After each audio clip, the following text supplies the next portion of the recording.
بسم اللہ الرحمن الرحیم۔ السلام علی الحسین وعلی علی ابن الحسین وعلی اولاد الحسین وعلی اصحاب الحسین۔ شب عاشور یعنی آج کی رات کے مخصوص اعمال۔ مومنین، یہ وہ رات ہے جس رات کو امام علی مقام نے مہلت کے طور پہ حاصل کیا ہے، اور اس رات کو امام علی مقام نے اور ان کے خانوادہ نے دعا و مناجات، تسبیح و استغفار کے اندر گزارا ہے۔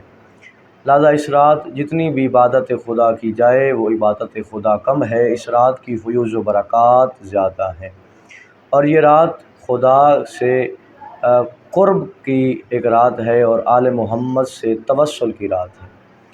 تو آج کی رات کے مخصوص اعمال ہیں جو آپ کی خدمت میں عرض کرنے جا رہا ہوں، نہایت آسان اور مختصر اعمال ہیں۔ پہلا عمل آج کی رات کا یہ ہے کہ 4 رکعت نماز پڑھیں۔ اس 4 رکعت نماز میں آپ نے 2 کر کے اس کو پڑھنا ہے کہ 2 رکعت نماز شب عاشور پڑھتا ہوں یا پڑھتی ہوں قربتاً الی اللہ، سورہ الحمد کے بعد 50 مرتبہ سورہ توحید، اور اس سے اگلا عمل زیارت عاشورہ کا پڑھنا، اور اس سے اگلا عمل جتنا زیادہ ممکن کوشش ہو سکے آل محمد پر کثرت سے درود پاک پڑھیں، اور اس کے علاوہ کم از کم، زیادہ نہیں تو کم از کم 1000 مرتبہ آل محمد کے دشمنوں پر، مولا حسین کے قاتلوں پر لعنت کریں، اللہم لعن قاتلۃ الحسین علیہ السلام۔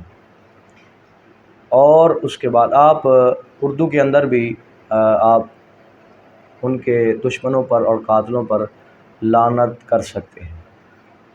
اور اس کے علاوہ آج کی رات اتنی ممکن کوشش ہو سکے عزا خانے میں جائیں، نوحہ کریں، گریہ کریں، اور زیادہ سے زیادہ مظلوم کے غم پہ آنسو بہائیں۔ یقیناً یہ رات خداوند متعال کی ایک بہترین عظیم رات ہے، اور یہ وہی رات ہے کہ جس رات انسان کی تقدیر بدلتی ہے اور انسان کے گناہ معاف ہوتے ہیں۔